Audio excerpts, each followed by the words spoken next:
వర్షంలో సైతం మీరు లెక్క చేయకుండా ఇక్కడికి పెద్ద ఎత్తున తరలి వచ్చినటువంటి మీ అందరికి కూడా నేను పార్టీ తరఫున ధన్యవాదాలు తెలియజేస్తాను. యాక్చువల్గా నాకు నిన్నటి నుంచి ఆరోగ్యం బాగాలేదు, థ్రోట్ నా గొంతు ఇన్ఫెక్షన్ అయింది. నేను మానేద్దాం అనుకున్నాను.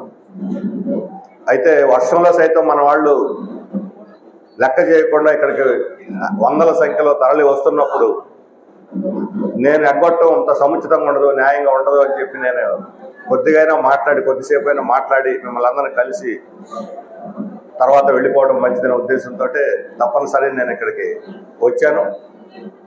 నాకు ఈ అవకాశం ఇచ్చినటువంటి మీ అందరికి కూడా నేను ధన్యవాదాలు తెలియజేస్తా ఉన్నాను.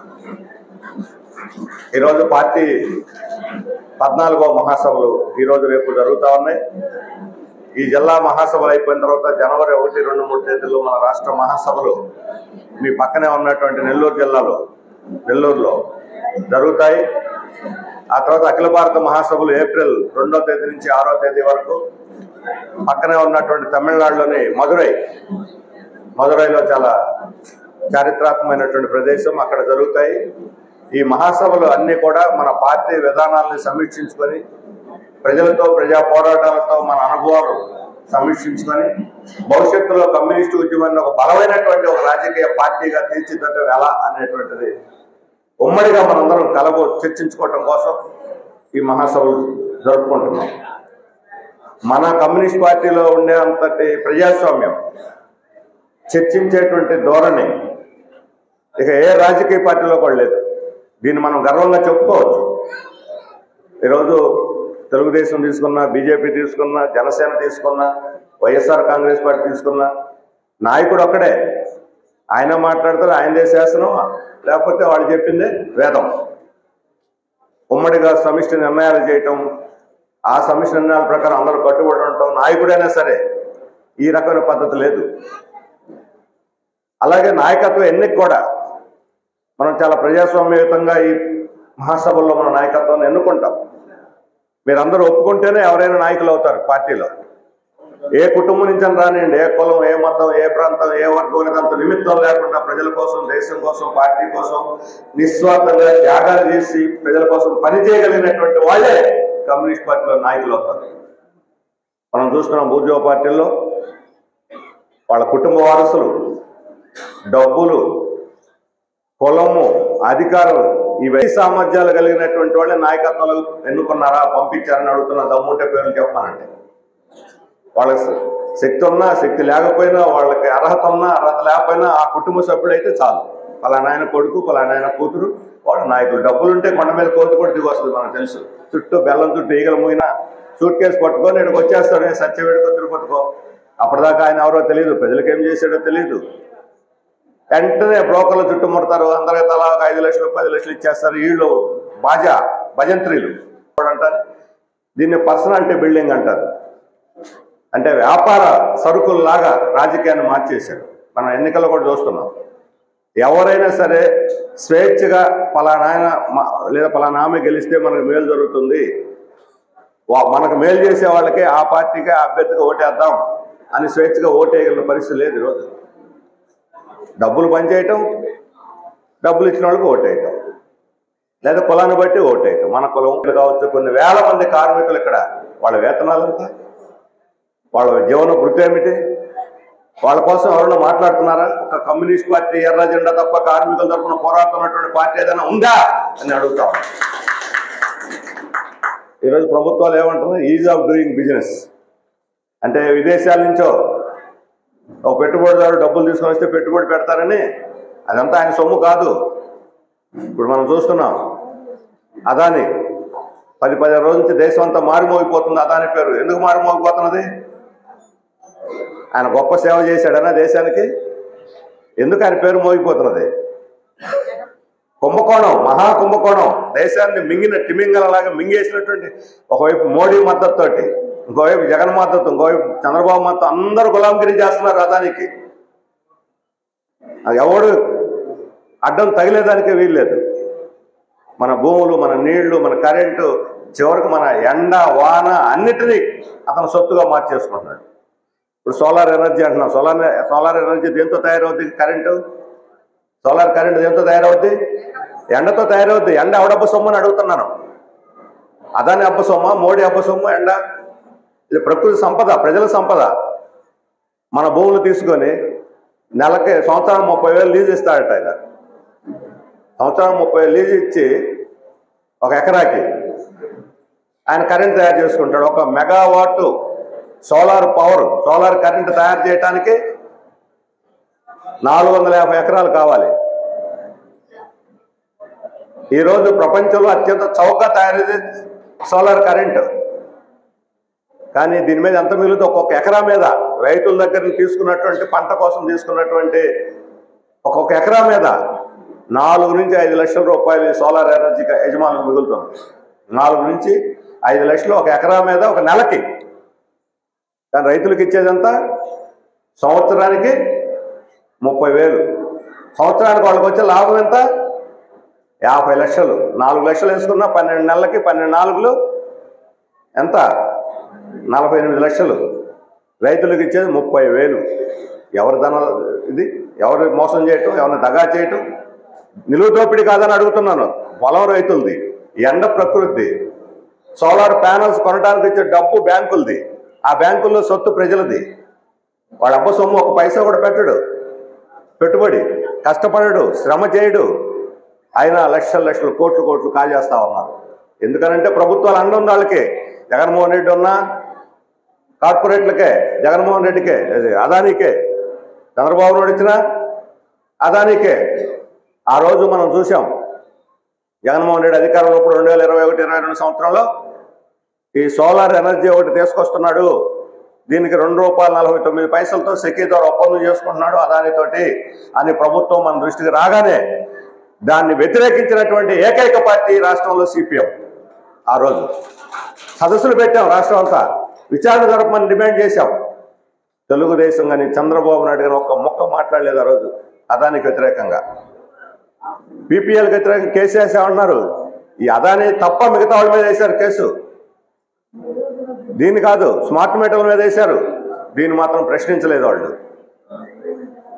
ఆ రోజు ₹2.49 ఒప్పందం చేసుకున్నాడు. అప్పటికి ₹1.99 గుజరాత్లో ఇదే సెక్కి వాళ్ళకి ఇచ్చింది ₹1.99. ఇక్కడ ₹1 ఎక్కువ పెట్టుకున్నాడు. ఎందుకట? నేను జగన్మోహన్ రెడ్డి చెప్పాడు, మీరు ఎన్నుంటారు, పేపర్లో వచ్చింది. కేంద్ర ప్రభుత్వం ఆదేశించిందంటే చేస్తున్నాడట. అంటే కేంద్రం ఆదేశించినట్టు ఎవరు ఆదేశిస్తారు? మోడీ ఆదేశిస్తే జగన్ చేశాడు. మరి మోడీ సమాధానం చెప్పాలి. ఇప్పుడు వాళ్ళు ఆదేశించారా లేదా, చేసుకోమని, ఒప్పందం చేసుకోమని మేము చెప్పలేదు అని బీజేపీని చెప్పాలని చూద్దాం. ఈరోజు పేపర్లో మీరు చూస్తుంటారు, ఆమె మన రాష్ట్ర అధ్యక్షురాలు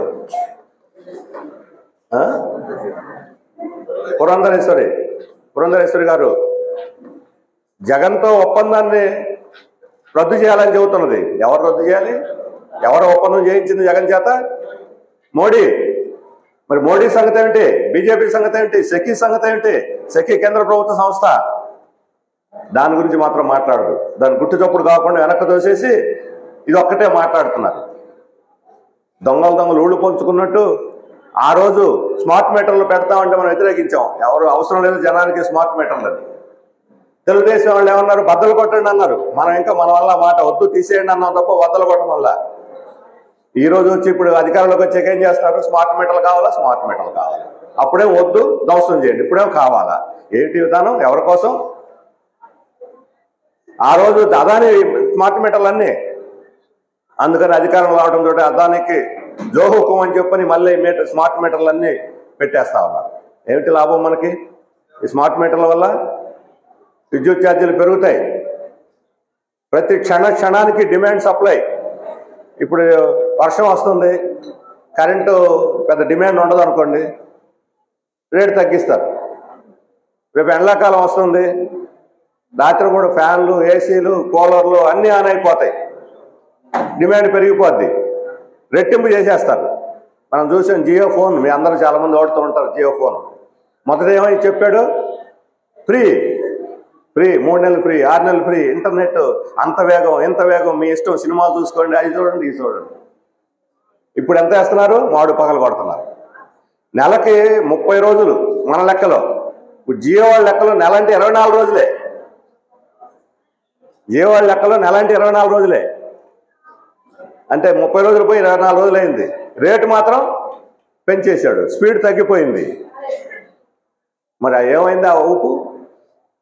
అంటే కార్పొరేట్లు ఈ రకంగా అబద్ధాలు చెప్పి మోసం చేసి జనాన్ని నిలువు దోపిడీ చేస్తూ ఉంటే, ఈ ప్రభుత్వాలు వాళ్ళకి కందన అంటే వాళ్ళకి భజన చేస్తూ ఉంటే మనం చూస్తూ ఊరుకోవాలని అడుగుతున్నాను. ఏ ప్రభుత్వానికి సంబంధం లేదా? మనం ఓట్లేయటం వరకు కానీ మన పని.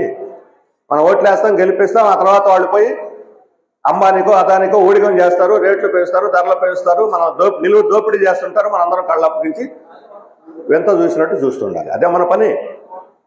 అందుకే ప్రజలు ప్రేక్షకులుగా ఉండకూడదు, ప్రతిఘటించాలి, పోరాడాలి, ప్రశ్నించాలి.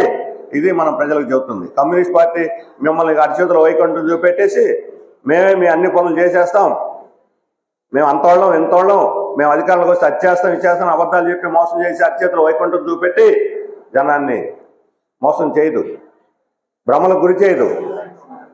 జనమే చైతన్యవంతులు కావాలి, ప్రశ్నించాలి, మనందరూ హక్కుల కోసం మనమే ముందుకు వచ్చి పోరాడాలి అని చెప్పి మన పార్టీ చెబుతుంది. అందుకని ప్రజలు చైతన్యం చేసే పార్టీ. ఈ దేశంలో కార్పొరేట్ కంపెనీల నుంచి ఎన్నికల కోసం డబ్బులు తీసుకోకుండా వచ్చినటువంటి చెక్కులను కూడా వెనక్కి తిప్పి కొట్టినటువంటి చరిత్ర కమ్యూనిస్ట్ పార్టీ మార్క్సిస్ట్ మాత్రమే ఉంది. మేము మీ దగ్గర డబ్బులు తీసుకొని మేము ఉద్యమాలు నడపం, ప్రజల దగ్గరికి వెళ్తాం, ప్రజల దగ్గర విరాళాలు వసూలు చేసుకుంటాం. మా పార్టీ కార్మికవర్గ పార్టీ, ప్రజల పార్టీ, కష్టజీవుల పార్టీ. వాళ్ళు ఇచ్చే తృణమో ఫనమో, వాళ్ళు ఇచ్చే ₹1 మాకు ₹1,00,000 సమానం. అందుకే ప్రజల దగ్గర నుంచి వసూలు చేసి మేము ఉద్యమాలు నడుపుతామని చెప్తున్నాం. నేను అడుగుతున్నా, మన ఎన్నికలకు ముందు 4 రోజుల ముందు ఏప్రిల్ ఎన్నికలు జరిగినాయి. జనవరి ఫిబ్రవరిలో మనం ఇల్లు తిరిగి నిధి వసూలు చేశాం. ఈ జిల్లాలో కూడా చేశారా? మాస్ ఫండ్ చేశాం. ఎవరన్నా చేయగలరా? అంత దమ్ము ఎవరికైనా ఉందని అడుగుతున్నా. ఏ రాజకీయ పార్టీకైనా ఎన్నికల ముందు పోయి ప్రజలు డబ్బులు ఇవ్వమని అడిగే దమ్ము ఉందని అడుగుతున్నాను. అది ఒక కమ్యూనిస్ట్ పార్టీకి మాత్రమే సాధ్యం. ఎందుకని? ప్రజల మీద నమ్మకం. మనం ప్రజల కోసం పనిచేస్తున్నాం, ప్రజలు ఇస్తారు మనకి. మేము ఎన్నికల్లో డబ్బులు పంచం, డబ్బులు అవసరం లేదు. డబ్బులు అంటే ప్రచారానికో, ఇట్లా సభలు జరుపుకోవటానికో, కార్యకర్తలు తిండి తినటానికో, లేకపోతే వాళ్ళు తిరగటానికో ఈ ఖర్చులు తప్ప మనకి ఎన్నికల్లో నాయకులు మేపటం, ఆ కుల నాయకుడికి 10 లక్షల ప్యాకేజీ, ఈయనకు ఒక 40 లక్షల ప్యాకేజీ, ఇట్లా ప్యాకేజీలు చేసి కులాలను రెచ్చగొట్టి కులాల మధ్య తగాదాలు పెట్టి ఈ రకమైన పద్ధతికి సిపిఎం పూనుకోదు. అందుకనే సిపిఎం ముందంటే సిపిఎం అధికారంలో రాదు, మీరు ఎట్లా గెలవరు కదా, సీట్లు వాళ్ళకి ఓటేయటమే కదా, ఏదో మాకు తెలిసిన వాళ్ళు మేము డబ్బులు తీసుకుని ఓటేస్తాం, మా ఇష్టం వచ్చిన వాళ్ళు ఓటేస్తాం అనేవాళ్ళు ఉన్నారు. కార్మికవర్గంలో, రైతుల్లో, కూలీల్లో ఉన్నారు. ఎందుకంటే భ్రమ పెడుతున్నారు, వాళ్ళని మభ్య పెడుతున్నారు. ఈ రకంగా మన రాజకీయ శక్తిని బూర్జువా పార్టీలకు మనం అమ్ముకున్నంత కాలం ప్రజలకు విముక్తి లేదు. మనం ప్రశ్నించాలి. మన చేతిలో ఉన్న ఆయుధం వాళ్ళకి భయం రావాలి. ఓటర్ అంటే భయం రావాలి. ఓటర్ అంటే ఎంత? చేతిలో ₹10 పెడితే ఓటేస్తాడని కాదు. ఓటర్ పోతే ఇంటికి పోతే జుట్టు పట్టుకుంటాడు, ఈడుస్తాడు అని చెప్పే భయం రావాలి. ప్రజలను కదిలించడానికి భయం రావాలి. మనం డబ్బులు తీసుకున్నంతకాలం మన ప్రజాప్రతినిధులకు ఆ భయం రాదు. వాళ్ళు మనం అంటే తేలిగ్గా చూస్తారు, ప్రజలంటే తేలిగ్గా చూస్తారు. అందుకని ఈరోజు రాష్ట్ర రాజకీయాల్ని సమూలంగా మార్చాల్సిన అవసరం ఉంది. రాజకీయాల్లో ఒక నూతన రాజకీయ సంస్కృతిని ప్రవేశపెట్టడానికే సిపిఎం ఎర్ర జెండా ముందుకు వస్తున్నాయి. అది ప్రత్యేకత మనది. అందువల్ల మన అధికారంలోకి ఎలా వస్తాం? రానిస్తారా? భూస్వాములు రానివ్వరు, పెట్టుబడిదారులు లేరు, దొంగ వ్యాపారస్తులు రానివ్వరు, ఎర్రచందనం అమ్ముకునేవాళ్ళు రానివ్వరు, గంజాయి అమ్ముకునేవాళ్ళు రానివ్వరు, ఆడవాళ్ళని అత్యాచారాలు చేస్తే రవిడీలు రానివ్వరు. వీళ్ళు వస్తే మొత్తం అన్ని అరికట్టేస్తారు, వీళ్ళు వస్తే మొత్తం లంచగొండితనం పోతే అని ఉన్నత స్థాయిలో ఆఫీసర్లు రానివ్వరు. మనం చూస్తున్నాం కదా, జగన్ గవర్నమెంట్లో పోలీసు అధికారులు, ఐఏఎస్ వాళ్ళు ఏమేమి మహాభాగవతాలు చేస్తే ఇప్పుడు తెలుగుదేశం వాళ్ళు బయట పెడుతున్నారు. ఈ ఐఏఎస్లు, ఐపీఎస్లు పోయి ఆ మంత్రుల చుట్టూ, వాళ్ళ కాళ్ళ చుట్టూ, వాళ్ళ ఆఫీసు చుట్టూ తిరుగుతున్నారు. మాకు డ్యూటీ ఏంటి. అంతకుముందు చంద్రబాబు నాయుడు ఉన్నప్పుడు అప్పుడు కక్ష సాధింపులు గురైన వాళ్ళు వైఎస్ఆర్ వచ్చిన తర్వాత వాళ్ళ చుట్టూ తిరిగారు. అంటే వాళ్ళు వస్తే వీళ్ళ మీద, వీళ్ళు వస్తే వాళ్ళ మీద. ఐఏఎస్లు, ఐపీఎస్లు కూడా ఆ పార్టీ కాళ్ళు ఈ పార్టీ వాళ్ళు పట్టుకొని ఈ రకంగా తిరుగుతూ ఉంటే వాళ్ళు చదువు చట్టమండలి అవటానికి. ఎందుకని? చదివేస్తే ఉన్నమతి పోయిందని ఏదో సామెత ఉంది. వాళ్ళే తాకట్టు పెట్టేస్తున్నారు ప్రజా ప్రయోజనాలని. కొంతమంది అధికారులు నిజాయితీగా ఉండేవాళ్ళు ఉండొచ్చు, ఐఏఎస్, ఐపీఎస్లో ఉన్నారు కూడా. కానీ ఈరోజు అత్యధిక వ్యవస్థ అంతా కూడా ఈరోజు పాలక వర్గాలకి దాసోహం అనేటువంటి పరిస్థితిలో ఈరోజు ఆ వ్యవస్థ ఉన్నది. అందుకే దీన్ని మొత్తాన్ని సమూలంగా మార్చేయాలి. అవినీతి లేనటువంటి కొత్త సమాజం కావాలి మనకి. ఒక సామాన్యుడు ఆఫీసులో ప్రవేశిస్తే అతన్ని ఒక రాజులాగా కూర్చోబెట్టి పని అయినాక ఎవరో ఒకరు తోడుండి పని చేసి పంపించగలిగేటువంటి ఆఫీసులు, అలాంటి ప్రభుత్వ కార్యాలయాలు ఉంటేనే ఇది ప్రజాప్రభుత్వం అని మనం చెప్పుకోగలుగుతాం. ఎక్కడనుందా? అసలు గేట్లో కూడా రానివారు. మామూలు ఒక్కడ పోతే మనం ఏదైనా సంఘం పోటీ పెట్టుకొని గొడవ చేసి అరిసి ధర్నాలు గర్నాలంటే అప్పుడు పిలుస్తారు రాండి అయ్యారు. ఒక్కళ్ళు పోతే దగ్గర కూడా రానివారు, పలకరించరు. మర్యాదల తర్వాత సంగతి. మరి ఈ రకమైనటువంటి ఒక నూతన రాజకీయ సంస్కృతి కోసం మనం గవర్నమెంట్ దగ్గరకు పోతాం. పెట్టుబడిదారులు పోతే కూర్చోబెట్టి ఈజ్ ఆఫ్ డూయింగ్ బిజినెస్, మీకు 24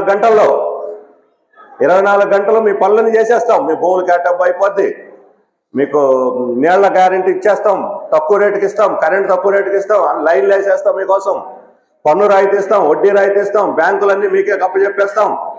ఇది వాళ్ళు చెప్పేది. ఈజ్ ఆఫ్ డూయింగ్ బిజినెస్ ఇప్పుడు కొత్తదట, speed of doing business. Speed.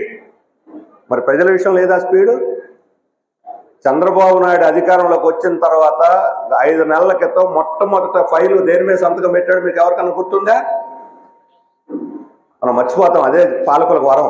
ప్రజలు మత్తుమరిపోయి పాలకులకు వరం. దేని మీద సంతకం పెట్టాడు? ఫస్ట్ సంతకం డిఎస్సి, మెగా డిఎస్సి సంతకం. ఏది మెగా డిఎస్సి? ఏది 5 నెలలు అయిపోయింది. మొదటి సంతకానికే గతి లేదు ఇంతవరకు. వీళ్ళు సమర్థవంతంగా పరిపాలన చేస్తారట. నీ మొదటి సంతకానికి ఉన్న విలువ ఏమిటని అడుగుతున్నాం మనం. నిరుద్యోగులు ఎదురు చూస్తున్నారు, కళ్ళల్లో ఉత్తలేసుకుని ఎదురు చూస్తున్నారు. అదిగో రేపు అని. ఇప్పుడు కేటగరైజేషన్ వచ్చింది, అది తేల్చిన తర్వాత మళ్ళీ వేస్తామంటున్నాడు. మరి కేటగరైజేషన్ ఒకటేనా? ఆదివాసీ మన గిరిజన యువకులు ఎస్సీలతో పాటు ఎస్టీలు కూడా ఉన్నారు. వాళ్ళకి 100% రిజర్వేషన్ ఇవ్వాలి. ఏజెన్సీ ఏరియాల్లో, అల్లూరు సీతారామరాజు జిల్లాలో, మన్యం జిల్లాలో ఉండే వాళ్ళకి. జీవో నెంబర్ 3 ఇంతకుముందు ఉంది, దాన్ని పునరుద్ధరించలేదు, అది పెండింగ్లో ఉంది. వాళ్ళకి 100 ఉద్యోగాలంటే 5 ఉద్యోగాలు వాళ్ళకి వచ్చేది. వాళ్ళు నిరుద్యోగం ఎట్లా పోతే ఆ ప్రాంతంలో వాళ్ళు అక్కడ తప్ప బయట ఎక్కడ వచ్చి చదువు చెప్పలేరు. వాళ్ళు అక్కడ తప్ప టీచర్లకు ఎక్కడ రాలేరు బయటికి. మరి వాళ్ళు ఇతరులతో పోటీ పడలేరు. ఏమిటి వాళ్ళ పరిస్థితి? అందుకని ఎస్సీ, ఎస్టీ, బీసీ మహిళలు, ఈరోజు మహిళలు ఏమంటాడు? ఉచిత బస్సు ఎక్కారు ఎవరన్నా? బస్సు ఎక్కడ ఉందా ఉచిత బస్సు? సరే రేపో మాపో ఇస్తామంటున్నారు, మీరు కూడా ఎదురు చూస్తున్నారు వస్తుంది బస్సు ఎక్కుదాం అని. కానీ ఈరోజు ఈ లోపలే సీ ప్లేన్ వచ్చేసింది. సీ ప్లేన్ అది ఎక్కించండి. మరి మిమ్మల్ని ఆడవాళ్ళందరూ చూపి సీ ప్లేన్ అన్నీ ఎక్కించండి ఫ్రీగా. నేలలో విహారయాత్ర చేసి వస్తారు. ఉచిత బస్సు ఇస్తారని అధికారంలో, ఉచిత బస్సు ఎక్కిస్తారని అధికారంలోకి వచ్చి సీ ప్లేన్ ప్రవేశపెడతారని చెబుతున్నాడు. చేసిన వాగ్దానం ఏమిటి? చేస్తున్న పని ఏమిటి? పాలకులు చెప్తున్న పని ఏమిటి? ఒకటి చెప్పడం ఇంకోటి చేసేస్తున్నారు. ఈరోజు అంగన్వాడీలు, ఇప్పుడు మనం కరెంట్ ఛార్జీలు పెంచాడు 18,000 కోట్లు, నిన్న 16,000 రూపాయలు, నిన్న 99,000, అంతకుముందు 6,000, మొత్తం కలిపితే దాదాపు 16,000 కోట్లు పెంచాడు ఛార్జీలు. ఇంతకుముందు ఎప్పుడూ లేదు. ఎందుకు పెంచామంటే నాదికేం సంబంధం లేదు, ఇది జగన్మోహన్ రెడ్డి హయాంలో నిర్ణయించారు. జగన్మోహన్ రెడ్డి హయాంలో నిర్ణయించి అన్ని రివర్స్ చేస్తున్నావుగా, ఇది కూడా రివర్స్ అయ్యి. రెవెన్యూ వాళ్ళు మన పొలాల్లో సర్వే రాళ్ళు వేయటానికి ఆ సర్వే రాళ్ళు జగన్ బొమ్మ వేసి తయారు చేసి పెట్టారు. 500 కోట్లు వృధా ఖర్చు పెట్టాడు చంద్రబాబు నాయుడు. బాధపడుతున్నాడు. నిజమే పాపం, నిజమే ఆయన చెప్పింది. వృధా ఖర్చే. సర్వే రాళ్ళు జగన్ బొమ్మ వేసి ఇప్పుడు వృధా అయిపోతున్నాయి. 500 కోట్లు వృధా అయినాయి కదా. మరి దాన్ని పక్కన పెట్టాడు, దీన్ని కూడా పక్కన పెట్టకపోయావా? మరి దీన్ని పక్కన పెట్టావు. జగన్ చేసినా సరే జగన్ చెప్పుల్లో కాళ్ళు పెట్టి నువ్వు దాన్ని నడుస్తావు. అదే జగన్ ప్రభుత్వం అంగన్వాడీలతో ఒప్పందం చేసుకుంది. అదే జగన్ ప్రభుత్వం ఆశావాళ్ళతో ఒప్పందం చేసుకుంది. అదే జగన్ ప్రభుత్వం మున్సిపల్ వర్కర్స్తో ఒప్పందం చేసుకుంది. మరి వాటిని అమలు జరపరట. వీటిని మాత్రం అమలు జరుపుతారు. అంటే వాళ్ళ ప్రజలకు అవసరమైన అమలు జరపరు, వాటికి చెత్తబుట్టలు వేస్తారు. ప్రజల భారాలు వేసే మాత్రం అమలు జరుపుతారు. ఇప్పుడు డబ్బులు లేవు అంటారు. రోజు ఇదే. ఒక వారం చంద్రబాబు నాయుడు, ఒక వారం పవన్ కళ్యాణ్, ఇంకొక వారం ఎవరు?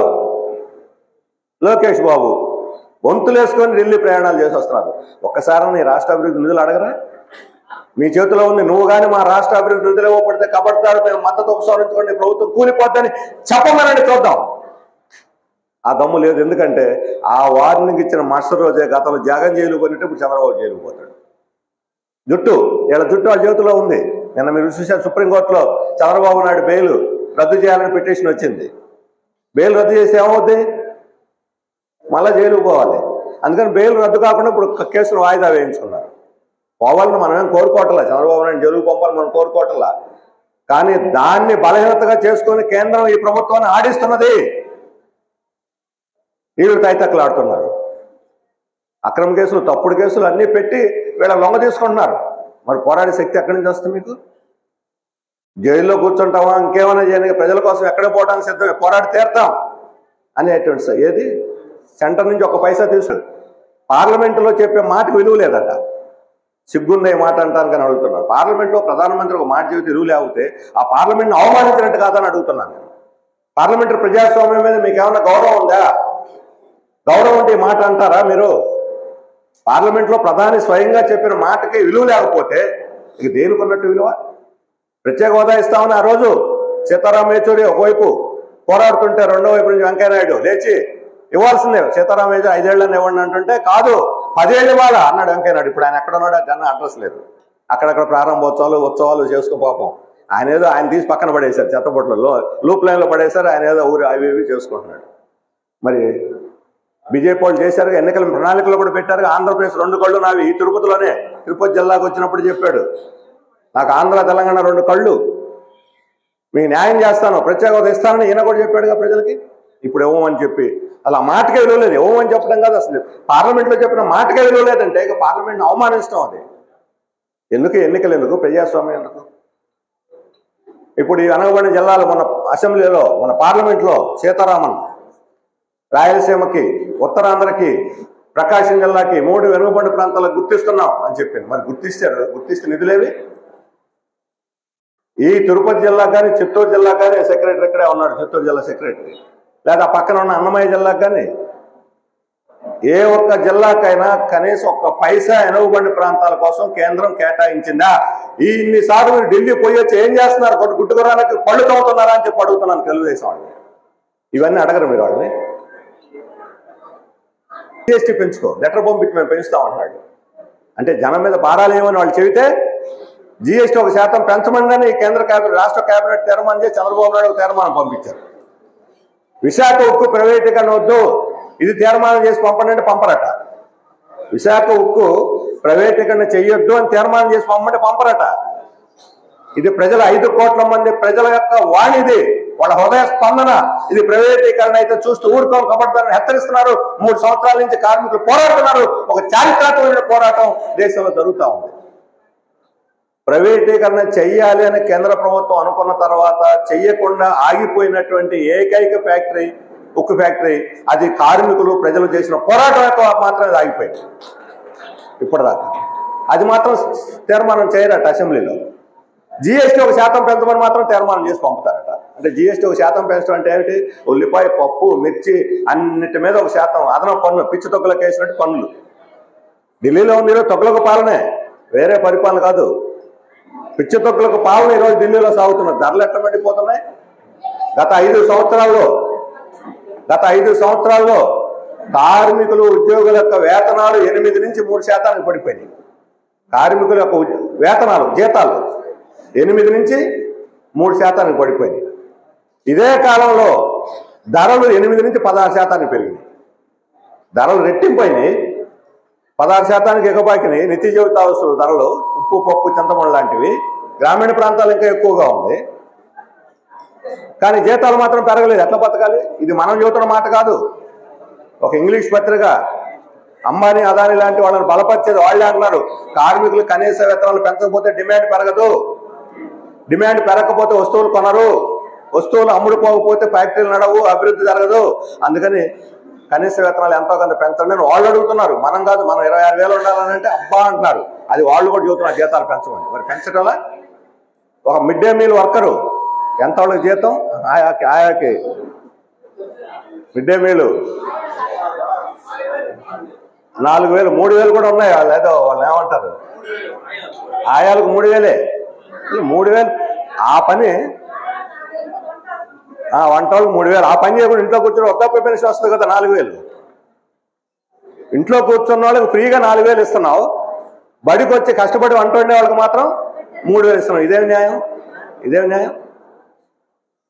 అసలు ప్రభుత్వం సిగ్గుతో తరలించుకోవాలి 3000 వేతనం ఇస్తున్నందుకు. చట్ట ప్రకారం కూడా వాళ్ళు 14,000 17,000 ఇవ్వాలి. మనం 26,000 డిమాండ్ చేస్తున్నాం. ఇంతవరకు గత 10 సంవత్సరాల్లో ఇటువంటి అనార్గనైజ్డ్ వాళ్ళ జీతభత్యాల గురించి ప్రభుత్వం ఆలోచించలేదు. వాళ్ళకి ఎటువంటి కమిషనే లేదు, ఎటువంటి పెంపుదల లేదు. మరి ఎక్కడి నుంచి జీతాలు పెంచమంటే మాత్రం ఒప్పుకోరు. మీకు పెన్షన్ పెంచుతాం, లేకపోతే ఆ స్కీమ్ ఇస్తాం, ఈ స్కీమ్ ఇస్తాం, లోన్లు ఇస్తాం, వడ్డీలు ఇస్తాం. ఇది ఎవడు అడిగాడు? మా జీతాలు పెంచు. అంగన్వాడీలకు ఈరోజు 10,000 ఉన్నటువంటి వేతనం 16,000 20,000 అయిందనుకోండి. 16,000 ఉన్న వాళ్ళకి 25,000 అయిందనుకోండి. మున్సిపాలిటీ వాళ్ళకి 21,000 28,000 అయిందనుకోండి. వాళ్ళ బతుకు బ్రహ్మాండంగా ఉంటుంది. మున్సిపల్ వర్కర్ అని అంటే ఎక్కడ లేనంత గౌరవం సంపాదించి పెట్టాలంటే వాళ్ళ వేతనం పెరిగితే ఎవడైనా నిలబడి సలాం చేయాల్సినటువంటి పరిస్థితి రోజు మున్సిపల్ వర్కర్స్ వస్తారు. మరి అదేం లేదు. వాళ్ళని తక్కువగా మామూలుగానే సామాజికంగా అంటరాని కులాలకు సంబంధించిన వాళ్ళు ఎక్కువ మంది, ఎస్సీ ఎస్టీలు, పైగా వేతనం తక్కువ, చేసే పని ఇతరులు ఎవరు చేయలేనటువంటి పని చేస్తున్నారు. వాళ్ళకి మాత్రం గౌరవం లేదు. ఈ రకమైనటువంటి కార్మిక వర్గ వ్యతిరేకమైన వైఖరి, అంబానీ అదానాలకు సేవ చేసేటువంటి వైఖరి కేంద్రంలో మోడీ ప్రభుత్వం తీసుకుంటుంటే ఆ మోడీకి ఇక్కడ ఉన్నటువంటి వాళ్ళు ఓడికం చేస్తున్నారు. ఇప్పుడు ఈ అదానీ దీంట్లో ఇందాక చెప్పాను, అదానీ దీంట్లో జగన్మోహన్ రెడ్డి డబ్బులు తీసుకున్నారు ఆయన ప్రభుత్వంలో. ఆయన అన్నాడు నేను తీసుకోలేదు, తీసుకుంటే ఎవరైనా చేసి పరువు నష్టం వేస్తారంటున్నాడు. నా పేరే లేదు రిపోర్ట్లు అంటున్నాడు. సరే ఆయన పేరు లేదు, డబ్బులు ఇచ్చారా లేదా? 1,700 కోట్లు నీ ప్రభుత్వ హయాంలో ఎవరో ఒకరికి ఇచ్చారు. ఆ ఇచ్చిన వాళ్ళు ఎవరో చెప్పండి. మీ బాధ్యత కాదా? మీ ప్రభుత్వానికి అప్రతిష్ట కాదని అడుగుతున్నాను. మీ ప్రభుత్వంలో 1,700 కోట్లు ఒక అఫీషియల్కి అందాయని అమెరికా కోర్టులో కేసు పెడితే మా ప్రభుత్వంలో ఎవరికి రాలేదని చెప్పడం లేదు. నేను తీసుకోలేదని చెబుతున్నాడు తప్ప మా ప్రభుత్వంలో ఎవరికి రాలేదని చెప్పడం లేదు. మరి అది అవినీతి కాదా? దాని మీద ఎంక్వైరీ చేయండి, విచారణ చేయండి అని అడుగుతున్నావా? కేసు వేస్తానంటున్నావు తప్ప ఎవరైనా విమర్శ చేస్తే దీని మీద విచారణ చేయండి అని డిమాండ్ చేయటల్లా.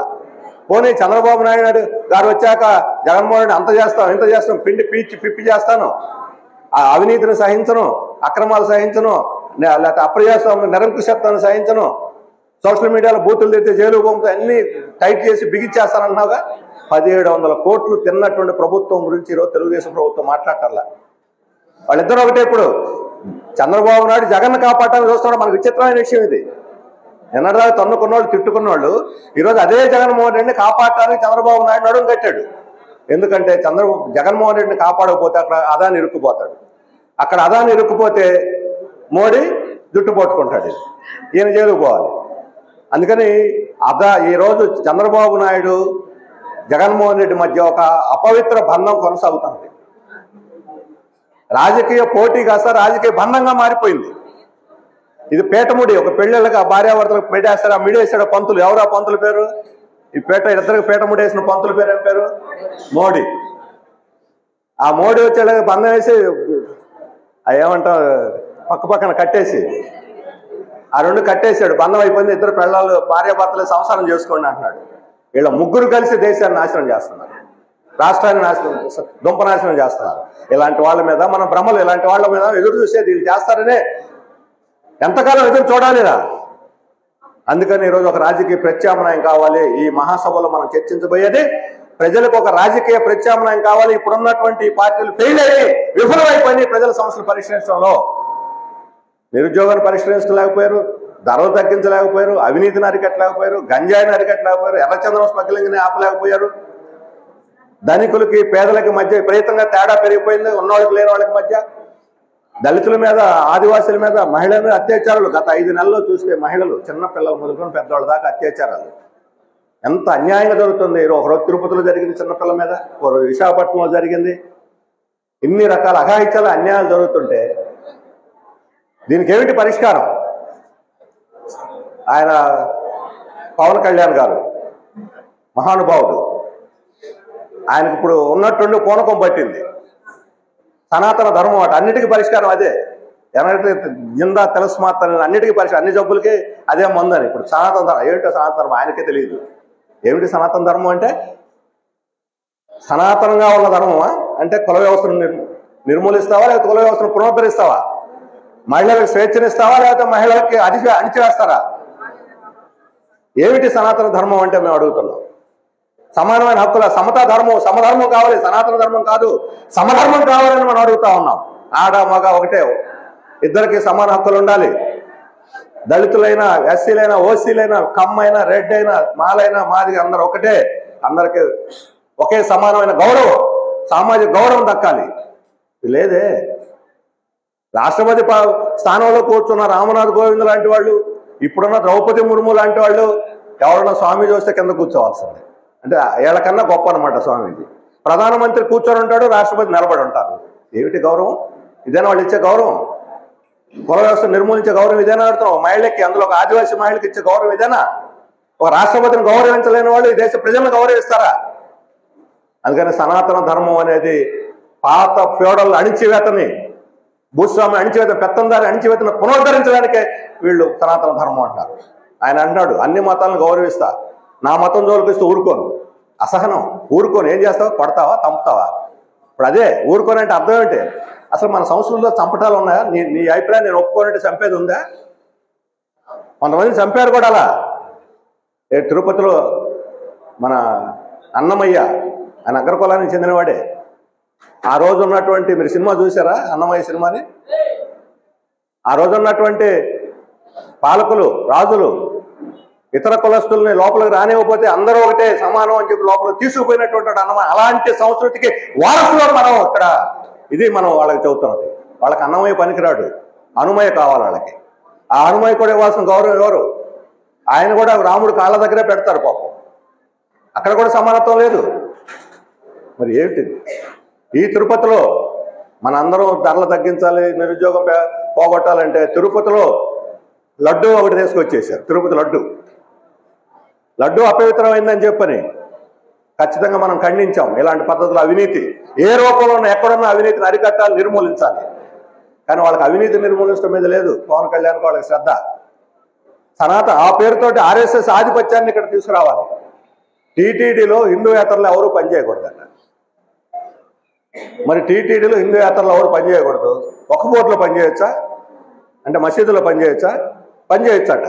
ఒక బోర్డులో ఇప్పటిదాకా ముస్లింలే ఉన్నారు. ముస్లింలు కాదు, ముస్లిం ఏతరులను కూడా ఈ బోర్డులో చేర్చాలి.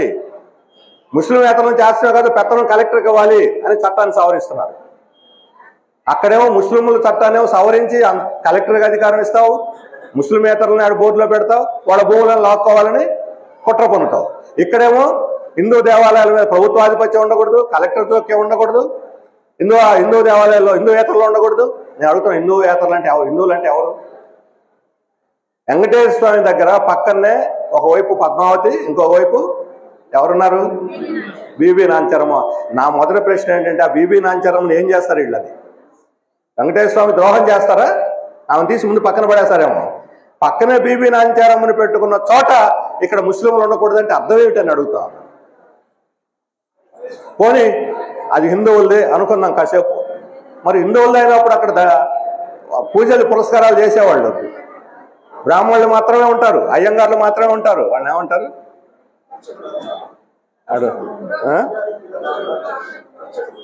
అర్చకులని మామూలు పేరు, వాళ్ళ సపరేట్ ఆగమ శాస్త్రం ప్రకారం వాళ్ళు తప్ప ఎవరు ఉండకూడదు. నేను అడుగుతున్నాను, మీకు దమ్ము, ధైర్యం, హిందువుల మీద అభిమానం ఏమాత్రం ఉన్నా, గౌరవం ఉన్నా, ఒక్క దళితున్నైనా మీరు పౌరవేతులుగా చెప్పండి, అది పెట్టండి. అప్పుడు మీకు హిందూ మతం మీద గౌరవం ఉన్నట్టు. ఒక మహిళని గర్భగుడిలోకి అనుమతించండి, అప్పుడు మీకు గౌరవం ఉన్నట్టు దేవుడి మీద. మహిళల్ని లోపల దేవతలు ఉండొచ్చు, మహిళలు మాత్రం పోకూడదట. మైలు పడిపోతాడు దేవుడు. దేవుడికి మైలు ఏంటి? నాకు అర్థం కావట్లేదు అసలు. దేవుడికి ఏమిటి, మైలు ఏమిటి? దేవుడు అన్నిటికీ అతీతుడు. ఆయన మనిషి, భగవంతుడు, ఆయనకేమిటి మైల? కానీ మైలు పడుద్దట ఆయన. దళితులు మాత్రం అనుమతించరు, హిందువులు మాత్రం ఉత్తరిస్తూ ఉన్నారు. ఎవరంటే హిందువులు? దళితులు హిందువులు కాదు, బీసీలు హిందువులు కాదు, మహిళలు హిందువులు కాదు. ఎవరు హిందువులు? వాళ్ళ దృష్టిలో ఉన్నత కులాలకు చెందిన ధనవంతులు, సంపద పరులు, అవినీతి పరులు, ఈ దేశాన్ని మెక్కి దోపిడీ చేసేటువంటి పంది పప్పులే వాళ్ళ దృష్టిలో ఈరోజు హిందువులు అని అంటే. అలాంటి పంది పప్పుల రాజ్యాన్ని ముందు తరిమి కొట్టాలి. టీటీడీని తినేస్తున్నట్టు పంది పప్పుల ముందు తరిమి కొట్టాలి. ఎవడు అధికారంలోకి వచ్చినా ఎంత తిందామని. దేవుడి మీద భక్తి లేదు, విశ్వాసాలు లేవు, నీతి లేదు, నియమం లేదు, తిందామనే దేవుడి సొమ్ముని కాజే ప్రజలు పాపం కష్టపడి అక్కడ వాళ్ళకి ఫలమో సవడు. కొంతమంది అయితే పాపం, మా అబ్బాయికి జబ్బు తగ్గితే, మా అబ్బాయి 10th క్లాస్ అయితే నా నిండు ఏమంటాం మనం మొత్తాన్ని ఒలిచేస్తారు. నిలువు దోపిడేనా? నిలువ దోపిడీ చేస్తాను స్వామి అని చెప్పి నేను ఒకసారి ఆ శ్రీవారం మెట్ల మీదుగా పైకి వెళ్ళాను నడుచుకుంటూ, నేను కూడా చూద్దామని వెళ్తే కొంతమంది ఆడవాళ్ళు మోకాళ్ళ మీద బొట్లు పెట్టుకుంటూ, మోకాళ్ళు చెప్పులకు రక్తం కారుతున్నా సరే లెక్క చేయకుండా బొట్లు పెట్టుకుంటూ పైకి, అసలు ఎన్ని రోజులకి పైకి వెళ్తారో నాకు తెలియదు. అంత కష్టపడి వాళ్ళు దేవుడి మీద భక్తి కొద్ది చేస్తుంటే వీళ్ళు ఏం చేస్తున్నారు, పందికొక్కల్లాగా దాన్ని తినేస్తున్నారు. ఇలాంటి వాళ్ళు టీటీడీలో పవిత్రత గురించి, టీటీడీలో సనాతన ధర్మం గురించి, హిందువుల గురించి, హిందువేత్తల గురించి మాట్లాడతారు. వీళ్ళకి ఒక హక్కు ఉందని అడుగుతున్నారు. ఇలాంటి వాళ్ళని హక్కు ఉందా ఈ రకంగా మాట్లాడటం? అందుకని మతం అనేది వ్యక్తిగత స్వేచ్ఛ, వాళ్ళ ఇష్టం, ప్రజలు వాళ్ళ ఇష్టం. ఎవరు ఏ దేవుని పూజిస్తారు? మనకు 30 దేవతలు ఉన్నారు. కొంతమంది ఒక ఇంట్లో ఒక 10 పటాలు పెట్టేసుకుంటారు. వెంకటేశ్వర స్వామి ఉంటాడు, కనకదుర్గ ఉంటుంది, అయ్యప్ప ఉంటాడు, ఇంకా ఎవరెవరు అందరూ దేవుళ్ళు ఉంటారు, నారాయణ స్వామి ఉంటాడు, ఇంకా ఉంటారు. కొంతమంది అయితే ఎందుకైనా మంచిదిలని యేసుక్రీస్తుని, మా అల్లాని కూడా పెట్టేస్తారు 786. అవి కూడా అందరూ ఏ దేవుడు మొక్కితే ఏం జరుగుద్దో, ఏదో ఒకటి జరుగుద్దేమో, ఎవరిని కాదంటే ఎవడో కోపం వస్తుంది, అందరిని పెట్టుకుందాం. జనం ఆ రకంగా అందరిని గౌరవిస్తున్నారు, జనానికి ఏమి సమస్య లేదు. ఈ మతం అనేది వ్యక్తిగతమైన స్వేచ్ఛ, వాళ్ళ ఇష్టం. ఏ దేవుడిని కొలవాలి, ఎలా కొలవాలి, ఏ గుడికి వెళ్ళాలి, ఏ పూజ చేయాలి, ఎలాగ పెళ్లి చేసుకోవాలి, ఎలా కర్మకాండాలు చేయాలి, ఇవన్నీ వ్యక్తిగత విషయం. ఒకళ్ళు జోక్యం చేసుకోవడానికి వీల్లేదు, ప్రభుత్వం కానీ ఇతరులు కానీ జోక్యం చేసుకోవడానికి వీల్లేదు. మత స్వేచ్ఛ ఉండాలని మనం కోరుకుంటున్నాం. కానీ బీజేపీ వచ్చాక మత దురహంకారం పెరిగింది, మత ఉన్మాదం పెరిగింది. నా మతస్థులు తప్ప ఎవరు ఉండకూడదు. నువ్వు హిందూ అనుకుంటే హిందూ దేవుని పూజించుకో, క్రిస్టియన్ అనుకుంటే క్రిస్టియన్ దేవుని పూజించు, ముస్లిం అనుకుంటే అల్లాని పూజించుకో, ప్రార్థన నమాజ్ చేసుకో, వాళ్ళ ఇష్టం అది. నేను చెప్పిన వాళ్ళనే నువ్వు పూజించాలి, నేను చెప్పిన పద్ధతిలో నువ్వు ప్రార్థన చేయాలి. ఇదేమిటిది?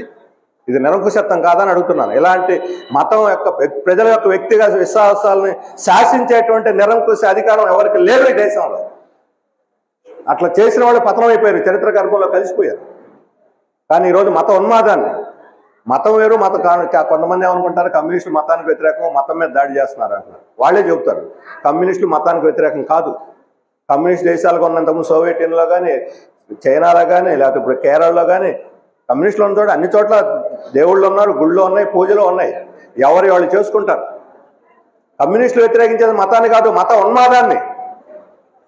మత ఉన్మాదం, ఇంకొక మతం పనికిరాదు, ఇంకో మతాన్ని నాశనం చేయాలి, వాడి మీద దాడి చేయాలి, వాడిని చంపేయాలి అని ఒక ఆవేశాన్ని ఇతర మతాలకు వ్యతిరేకంగా పళ్ళకు చంపేట ఇది ఎక్కడుంది? ఇది ఈ పద్ధతి ఏంటి?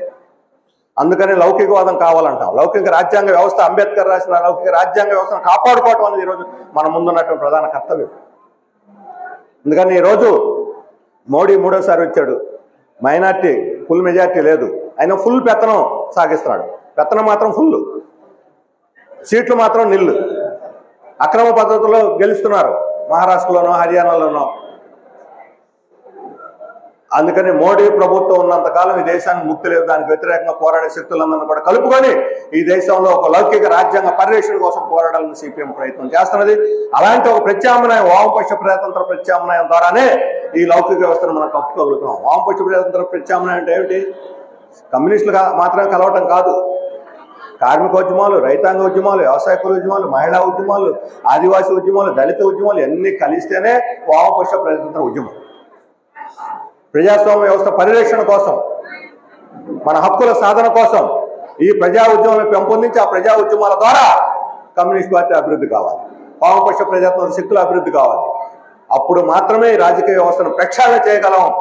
ఒక నూతన రాజకీయ వ్యవస్థని, దోపిడీ లేని ఒక సమాజాన్ని, ఒక సోషలిస్ట్ సమాజాన్ని మనం నిర్మించగలం.